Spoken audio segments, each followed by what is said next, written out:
Hello guys, what's up? I hope you are doing fine. This is me, Mir Waheed, and today I am going to teach you the next lecture of centrally sponsored schemes.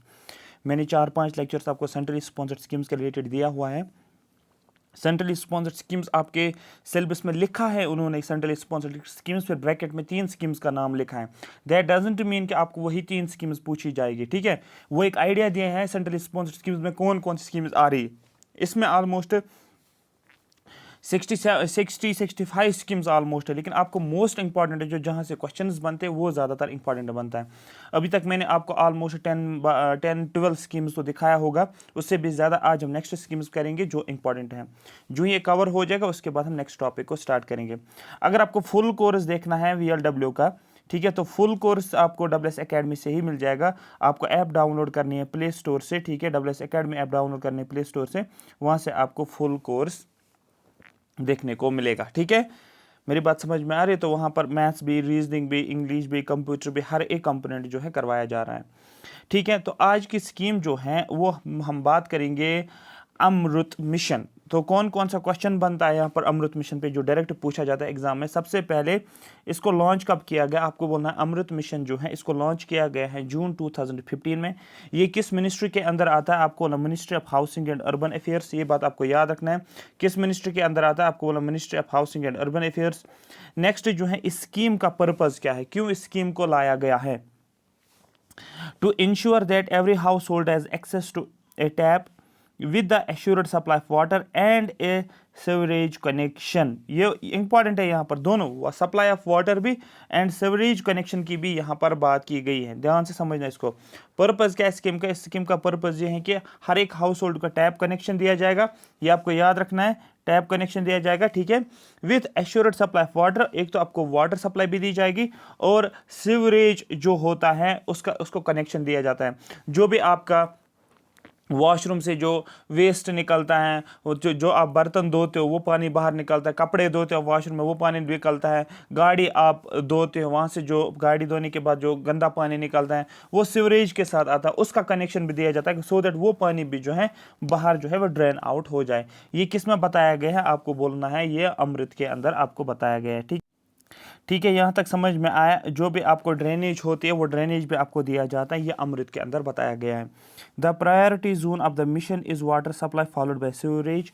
तो आपको priority क्या दी जाती है, सबसे पहले आपको water supply दिया जाएगा, उसके साथ साथ आपको ड्रेनेज जो सीवरेज जो है वो भी आपको दिया जाता है। पाइप्स कनेक्ट किए जाते हैं, जो भी आपका जो है सरफेस वाटर होता है उस सरफेस वाटर को भी ड्रेन आउट किया जाएगा, वो सीवरेज के अंदर आ जाता है। तो increase the amenity value of the cities by developing greenery and well maintained open spaces। Parks को भी डेवलप किया जाएगा। सिटीज़ का वैल्यू बढ़ाने के लिए क्या किया जाएगा, ग्रीनरीज बनाए जाएंगे, फ्लावर्स लगाए जाएंगे, ट्रीज लगाए जाएंगे, ग्रीनरी मेंटेन की जाएगी, और दूसरा ओपन स्पेसेस जैसे कि पार्क जो होती है वो मेंटेन किया जाएगा। To reduce pollution by switching to public transport or constructing facilities for non-motorized transport। ठीक है, पोल्यूशन को रिड्यूस किया जाएगा, ठीक है, जो एयर पोल्यूशन हो उसको रिड्यूस करने के लिए क्या किया जाएगा, एक नॉन मोटराइज्ड ट्रांसपोर्ट है जैसे कि जनरली वॉकिंग या साइकिलिंग पे ज़्यादातर फोकस किया जाएगा कि अगर आप गाड़ी चलाते हो उस गाड़ी से धुआं निकलता है, जिसका कार्बन डाइऑक्साइड निकलता है, कार्बन मोनोऑक्साइड निकलता है, और वो कहाँ पर चला जाता है, एटमॉस्फेयर में चला जाता है, जिसकी वजह से पोल्यूशन होता है। उस पोल्यूशन को रोकने के लिए, क्योंकि जो भी सोर्सेज होते हैं पोल्यूशन के, उन सोर्सेज को ही हमें रोकना है। अब ये सोर्स क्या है, जो है फॉसिल फ्यूल्स का बर्न होना, कंबस्शन ऑफ फॉसिल फ्यूल जो होता है उसकी वजह से जो carbon dioxide, carbon monoxide atmosphere में आ जाता है, global warming, green house effect होता है, तो उसकी वजह से पोल्यूशन होता है। अब ये पोल्यूशन को रोका जाता है, किस तरीके से रोकेंगे, इन्होंने बोला कि नॉन मोटराइज्ड ट्रांसपोर्ट, जैसे कि हम क्या करेंगे, पैदल चलने की कोशिश करेंगे या साइकिलिंग हम करेंगे। अगर हमें कोई नज़दीक वाले डिस्टेंस पे जहाँ पर हम साइकिलिंग भी कर सकते हैं वहाँ पर हम प्रायोरिटी दे देंगे कि साइकिल हम चला सकते हैं। इस स्कीम के कंपोनेंट्स क्या है, कि किन किन चीज़ों पे ज़्यादा फोकस दिया गया है, इन जनरल तो मैंने आपको बताया है, बट इसके अलावा भी capacity building, reform implementation, water supply, sewerage and septage management, storm water drainage, urban transport and development of green space and park. से मैंने आपको पहले ही बोला है, कैपेसिटी बिल्डिंग की जाएगी, ठीक है, वाटर को सप्लाई किया जाएगा, सीवरेज सिस्टम भी दिया जाएगा, ठीक है। दूसरा आपको स्टॉर्म वाटर जो होता है, जब भी फ्लड्स आते हैं स्टॉर्म वाटर होता है, ठीक है, सरफेस के ऊपर, उसको भी ड्रेन आउट किया जाएगा, अर्बन ट्रांसपोर्ट दिया जाएगा, और ग्रीनरीज भी डेवलप की जाएगी, और पब्लिक पार्क्स या पार्क्स भी डेवलप किए जाएंगे। The reforms aim at improving delivery to citizen service, जो सिटीजन जो हैं, ठीक है, उसको शुरू किया जाएगा, सिटीजन सर्विस प्रोवाइड की जाएगी। Bringing down the cost of delivery, जो डिलीवरी कॉस्ट जो होता है उसको भी रिड्यूस किया जाएगा। फाइनेंशियल हेल्थ जो है इंप्रूव किया जाएगा लोगों की। Augmenting resource and enhancing transparency की बात की गई है इसमें। ये एक्स्ट्रा कंपोनेंट्स इसमें जो है बताए गए हैं। It also includes replacement of street lights with LED lights, जो स्ट्रीट लाइट्स को रिप्लेस किया जाएगा किससे, एलईडी लाइट्स के लिए। आपने स्कीम पढ़ी को उज्ज्वला स्कीम, एक उज्ज्वला स्कीम होती है, एक उज्ज्वला स्कीम। उज्ज्वला स्कीम जो है वो आपको पता है वो गैस कनेक्शन के रिलेटेड है। दूसरा उजाला स्कीम, उसमें एलईडी लाइट्स भी प्रोवाइड की जाती है, क्योंकि इस स्कीम को मैंने यहाँ पर लिंक किया है। लेड के रिलेटेड एलईडी बल्ब जो है वो प्रोवाइड किए जाते हैं, उस स्कीम होती है, उसको बोलते हैं उजाला स्कीम, ठीक है। और एलपीजी गैस कनेक्शन जो होता है हर हाउस होल्ड को दिया जाता है, पुअर हाउस होल्ड को दिया जाता है, उसको बोलते हैं उज्ज्वला स्कीम। तो यहाँ पर भी बात की गई है कि जो हमारे पास स्ट्रीट लाइट्स हैं उनको रिप्लेस किया जाएगा और एलईडी लाइट्स प्रोवाइड किया जाएगा। ये एक सेंट्रली स्पॉन्सर्ड स्कीम है, आपको पता है हम सेंट्रली स्पॉन्सर्ड स्कीम के ही बारे में पढ़ते हैं। ये एक सेंट्रली स्पॉन्सर्ड स्कीम है। Total outlay for AMRUT was 50,000 crore for 5 years।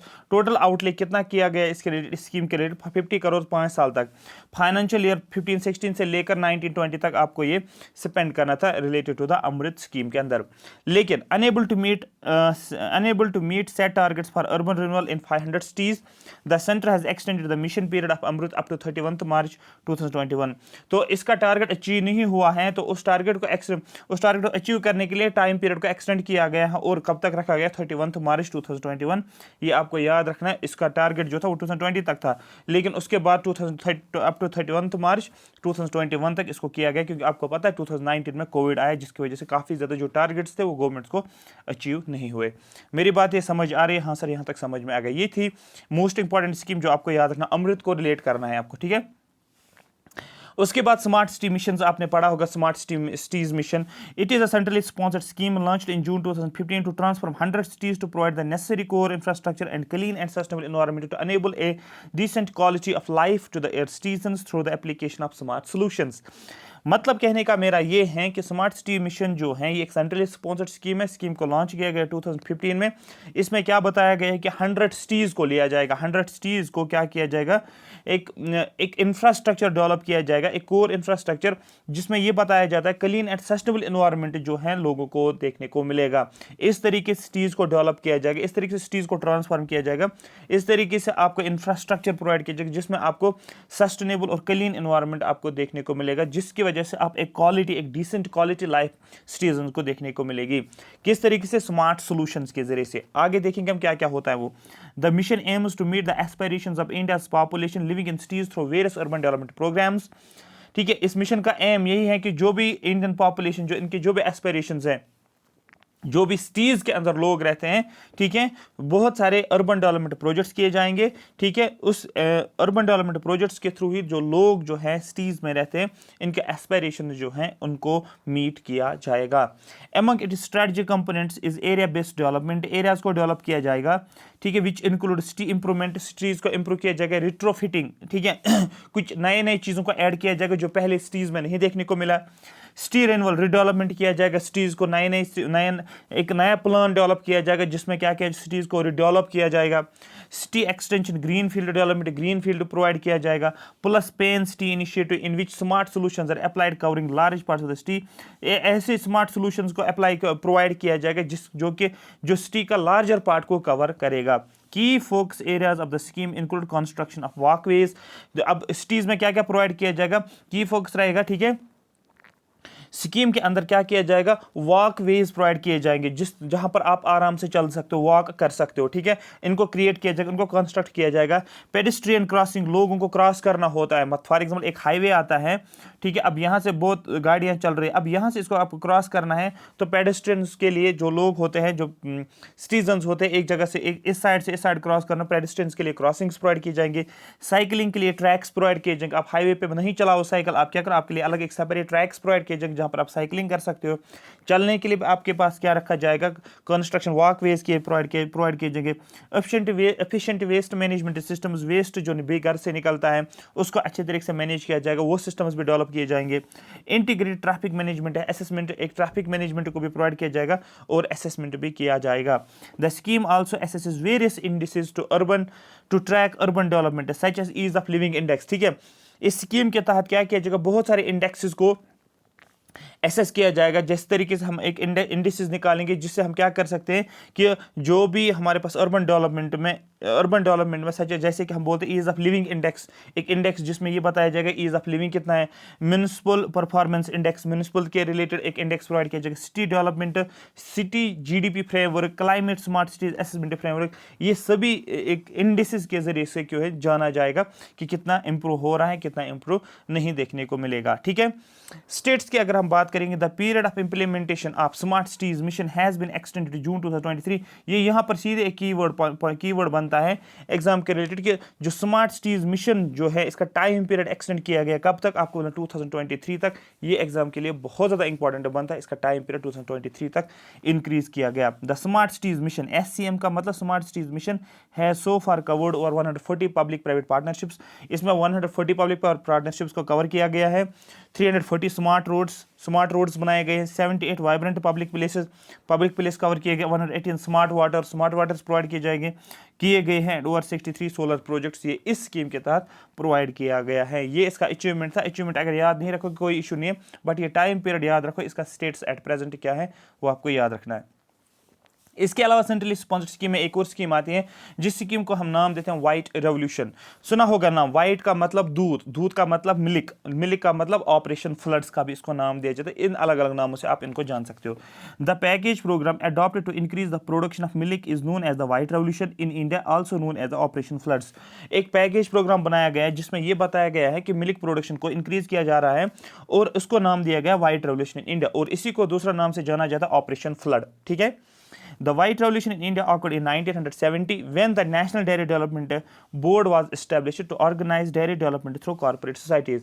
क्या हुआ है इंडिया में, जो व्हाइट रेवोल्यूशन जो है वो कब इस्टेब्लिश हुआ है, आपको बोलना है शुरू हुआ है 1970s में, जब क्या हुआ था, नेशनल डेयरी डेवलपमेंट बोर्ड को इस्टेब्लिश किया गया था। तो नेशनल डेयरी डेवलपमेंट बोर्ड को इस्टेब्लिश किया गया 1970 में, और उसी साल क्या हुआ है, उसी टाइम पे व्हाइट रेवोल्यूशन को लाया गया है। was established to organize dairy development through cooperative societies। इसमें क्या बताया गया है कि इसमें बताया गया कि ऑर्गेनाइज किया गया है डेयरी डेवलपमेंट्स को, इस्टेब्लिश किया गया है डेयरी डेवलपमेंट्स को। ठीक है, जो डेयरी डेवलपमेंट बोर्ड को इस्टेब्लिश किया गया, क्यों इस्टेब्लिश किया गया है कि जो भी डेयरी डेवलपमेंट को ऑर्गेनाइज किया जाएगा। अब किस तरीके से आप ऑर्गेनाइज करोगे, आप बोलोगे कोऑपरेटिव सोसाइटीज बनाए गए, मतलब कोऑपरेटिव सोसाइटीज के थ्रू क्या किया गया है, डेयरी डेवलपमेंट को ऑर्गेनाइज किया गया है। Professor Verghese Kurien was father of the white revolution in India. याद रखना है, ब्लू रेवोल्यूशन मैंने आपको बोला है, ठीक है, ग्रीन रेवोल्यूशन का मैंने बोला MS स्वामीनाथन, मैंने बोला आपको नॉर्मन बोरलॉग का भी नाम मैंने बोला था, लेकिन यहाँ पर व्हाइट रेवोल्यूशन का फादर जो है, ये ज्यादातर क्वेश्चन पूछे जाता है, आपको बोला है वर्गीस क्यूरिन जो है ये father of white revolution in India. The dairy development programme through cooperative societies was established in the state of Gujarat. जो डेयरी डेवलपमेंट प्रोग्राम को एस्टैब्लिश किया गया किस स्टेट में, आपको बोलना है पहले स्टेट ऑफ गुजरात में एस्टैब्लिश किया गया है। ठीक है, तो किसके जरिए से, आपको बोलना थ्रू कोऑपरेटिव सोसाइटीज के जरिए से। The cooperative societies are most successful in Anand district of Gujarat. ये कोऑपरेटिव सोसाइटी सबसे ज्यादा सक्सेसफुल कहां पर रहा है, किस डिस्ट्रिक्ट में, गुजरात के किस डिस्ट्रिक्ट में, आपको बोलना है जो आनंद डिस्ट्रिक्ट ऑफ गुजरात। आनंद, अमूल आपने नाम सुना, आप बटर खाते हो ना, अमूल बटर से लिखा होता है आनंद, ये वही आनंद है। अरे बात समझ, Anand district of Gujarat. The cooperative societies are owned and managed by the milk producers. जो कोऑपरेटिव सोसाइटी जो होते हैं उनको ओन कौन करता है, ये क्वेश्चन ज्यादातर पूछा जाता है। जो कोऑपरेटिव सोसाइटीज है उनको ओन और मैनेज करता है मिल्क प्रोड्यूसर, जो मिल्क प्रोड्यूस करते हैं। ठीक है, जो मिल्क प्रोडक्शन करते हैं वही कोऑपरेटिव सोसाइटीज को खरीदते भी हैं और मैनेज भी करते हैं। These cooperatives apart from financial help, these cooperatives apart from financial help also provide consultancy। ये cooperatives फाइनेंशियल हेल्प के अलावा क्या करते हैं, आपको बोला कंसल्टेंसी भी प्रोवाइड करते हैं।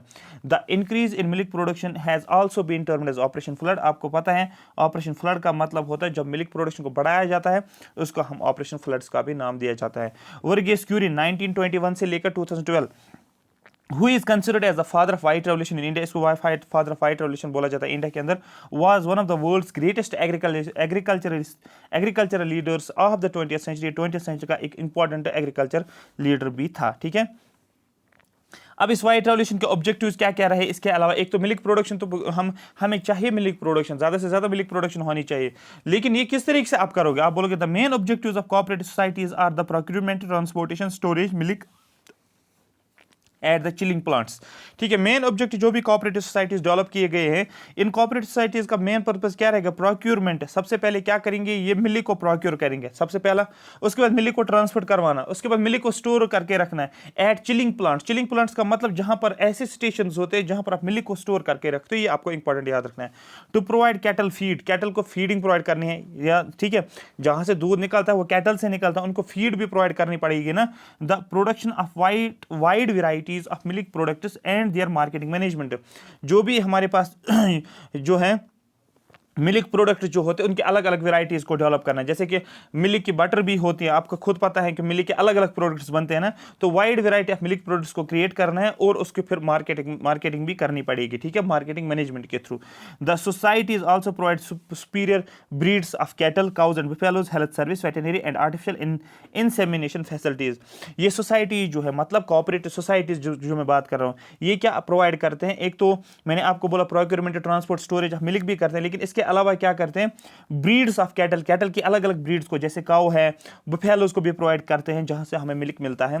हेल्थ सर्विसेज जो इनकी होती है वो भी प्रोवाइड, वेटरनरी, क्योंकि आपको वेटरनरी डॉक्टर्स की भी जरूरत होती है, जो इन कैटल, काऊ, फैलो, इनको ध्यान रखना होता है कोई बीमारी तो नहीं है, सब कुछ। आर्टिफिशियल इंसेमिनेशन फैसिलिटीज, ठीक है, ऐसी फैसिलिटीज भी प्रोवाइड की जाती है। To provide extension services, the technology of white revolution is based on an extensive system of cooperative societies. White revolution की टेक्नोलॉजी बेस्ड किस पे है, आपको बोलना है कोऑपरेटिव सोसाइटीज के बेसिस पे हैं। ये मैंने आपको पहले ही बोला, कोऑपरेटिव सोसाइटीज का रोल इसके ऊपर क्या रहा। ठीक है, next is milk after being collected at village collection centers is promptly transported to the dairy plant at the milling chilling centers।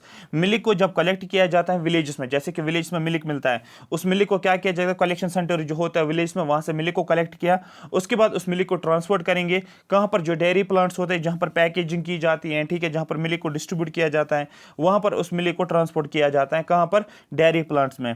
ठीक है, at the milk chilling centre, जहां पर मिल्क को स्टोर किया जाता है। तो विलेज से कलेक्ट करके, विलेजेस में इनके पास होता है कलेक्शन सेंटर्स, वहां से कलेक्ट करके फिर डेयरी प्लांट तक पहुंचाते हैं और फिर वहां पर क्या करते हैं, चिलिंग सेंटर्स में रखते हैं। चिलिंग सेंटर मैंने आपको बोला जहां पर मिल्क को स्टोर किया जाता है। Timing of collection is maintained by the village society, truck operators and the quick transport to the dairy plants. आपको पता है मिल्क को कलेक्ट करना है, ये कौन देखता था, इसको मेंटेन विलेज सोसाइटी करती थी। ट्रक के ऑपरेशंस, मतलब एक ट्रक से ये मिल्क ट्रक्स में डालते थे, फिर एक जगह से दूसरी जगह करते थे। ट्रांसपोर्टेशन कहाँ तक, डेयरी प्लांट्स तक, ये सारा कुछ कौन करते थे, village society. The chilling centres are managed by producers cooperatives union to facilitate the collection of milk. जो चिलिंग सेंटर्स है जहां पर मिल्क को स्टोर किया जाता था, उसको मैनेज कौन करते थे, आपको बोलना है कोऑपरेटिव यूनियंस।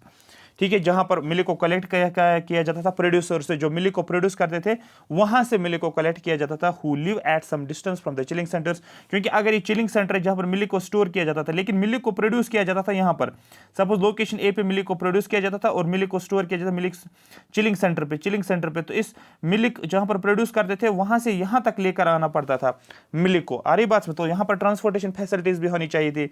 ठीक है, तो मिडलमैन की जरूरत नहीं पड़ी, सीधे यहां पर जो थे ये प्रोड्यूसर कॉर्पोरेट जो प्रोड्यूस करते थे मिल्क को, ये कोऑपरेटिव यूनियंस क्या करते थे, यही ट्रांसपोर्ट करवाते थे सीधे कहां तक, जहां पर मिल्क को स्टोर करना पड़ता, मतलब चिलिंग सेंटर तक। कोई मिडलमैन की जरूरत नहीं पड़ती थी। मेरी बात समझ में आ रही, मैं क्या बोल रहा हूँ? तो इस तरीके से आपको ये चीज़ भी याद रखनी है।